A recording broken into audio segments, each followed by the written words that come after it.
separuh agama. Norma yang kita ketahui kalau dilihat di kamus KBBI itu adalah aturan atau tata kelola yang disepakati yang berlaku di masyarakat. Kalau masa pandemi seperti ini, berarti norma itu sama seperti muncul istilah protokol kesehatan. Itu berarti jadi norma, jadi aturan, jadi ketentuan yang memang sebaiknya harus kita patuhi. Kalau misalkan di jalan ada norma itu berarti rambu-rambu lalu lintas. Seseorang yang menjalankan norma itu hakikatnya dia memiliki etika. Etika dalam bahasa Arab disebut adab. Maka dalam salah satu kaidah usul fikih, al-adabu muqaddamun 'ala imtithali amri. Beradab, beretika, memiliki norma atau melaksanakan norma, muqaddamun itu lebih diutamakan, lebih didahulukan, prioritas. 'Ala imtithali amri ketimbang kamu melaksanakan perintah Allah yang lainnya, ketimbang kamu melaksanakan ibadah makhluk. Jangan berlaku jadi orang Islam melanggar norma. Jangan dia sudah tahu keluar rumah misalkan pakai masker, waduh ini berlaku bisa ngapa semua kemana? Mau sholat. Nah ini berarti dia tidak beradab. Mau sholat di masjid sudah tahu himbauannya, misal ya, lebih baik sholat di rumah karena memang situasi dan kondisi. Ini dia maksa sholat di masjid karena ingin beribadah kepada Allah Subhanahu Wa Taala, tapi dia sungguh melanggar norma. Itulah karena dia nggak pakai ilmu. Padahal ilmunya apa? Al-adabu muqaddamun 'ala imtithali amri. Bahwa adab itu muqaddamun didahulukan. Jadi kita lahirnya norma itu hasil kesepakatan, istilah bahasa fikihnya bahasa ijma dari Kemenkes, kemudian mengeluarkan ini, kemudian dari pemerintahnya. Protokol kesehatan itu adalah norma. Maka sungguh sebagai orang yang beragama itu etika didahulukan. Jangan memaksakan seolah hanya kita yang melaksanakan anjuran agama itu. Berarti dengan demikian bahwa dengan mengetahui norma itulah sudah membuktikan seseorang itu beragama, seseorang membuktikan beragama, maka sungguh dia telah membela negaranya.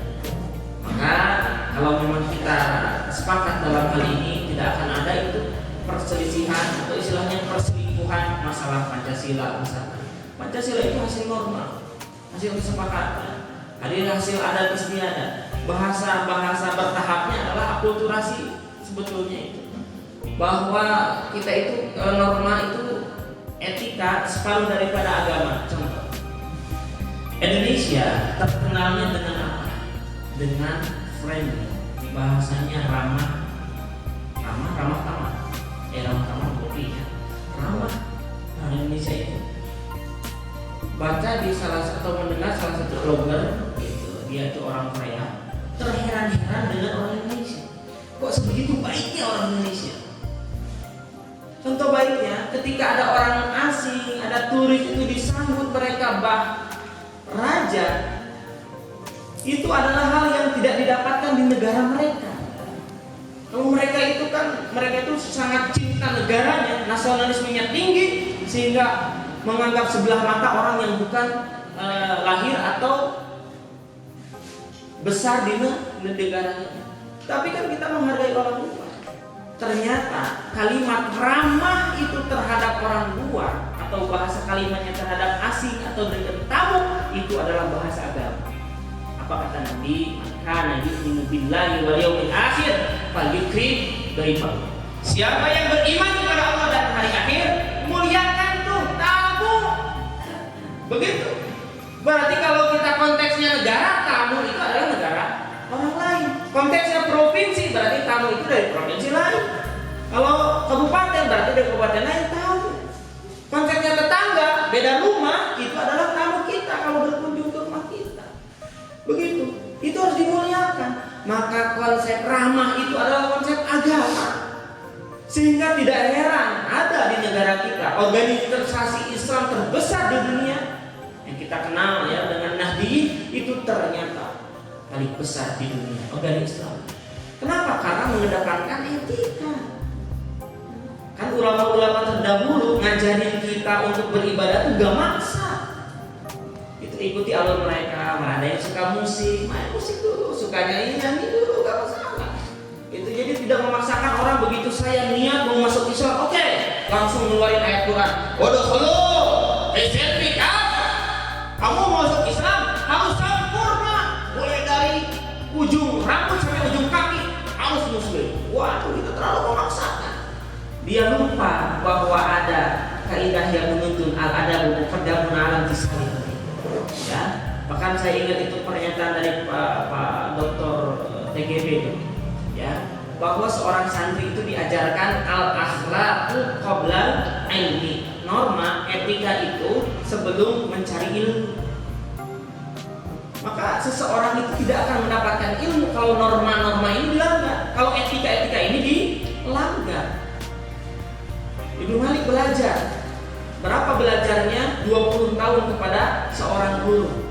Ternyata 19 tahun dia gunakan untuk beradab, khidmat kepada gurunya. Setelah tahu bahwa hikmah daripada beradab itu, maka dia bercerita, seandainya saya tahu hikmah beradab ini dari dulu, maka saya akan genapkan berguru saya 20 tahun itu hanya sekedar akhlak, tidak berilmu. Justru dengan kita mempelajari norma itulah kita belajar bagaimana memperdalami agama dan sebagainya. Yang kedua, contoh. Norma diberlakukan di Indonesia, etika diberlakukan di Indonesia, ternyata ini menjadi nilai besar bagi negara-negara lain selain Indonesia. Contoh, cuci tangan. Orang, saya lihat di blogger ya, kok dia selalu serang KPKP ini kok banyak wastafel gitu. Kalau di luar kan wastafelnya ya ke toilet saja, di sini banyak wastafel begitu. Ternyata apa? Hampir sekarang seluruh dunia normanya kan rajin cuci tangan. Begitu, karena ada kasus seperti ini. Indonesia menerapkan norma ini diambil dari kaidah apa? Agama. Apa itu? Toharo, ilmunya suci. Bahwa syarat daripada bersuci itu adalah jariul ma'i, air yang mengalir, bukan air yang dikobok begitu, ya. Dikobok apa dicebok? Ya, dikobok. Tapi air yang mengalir begitu. Nah, itu diterapkan. Itulah hikmah kita bernorma sebetulnya. Bapak Ibu hadir menjadi seorang pengaman, pelindung masyarakat, pengayom masyarakat, istilah kerennya. Kenyataan apa terjadi detailnya. Seperti orang bilang Indonesia ramah, padahal itu orang biasa-biasa. Galak-galak karena judes-judes. Ya, tadi berpapasan di Puncelut, mungkin ada punten, mungkin dia agak sedikit batak gitu ya. Dia dari nanjak, kemudian kita mulai dari atas karena memang jalannya sudah sempit. Kita sudah masuk duluan, dia maksa begitu.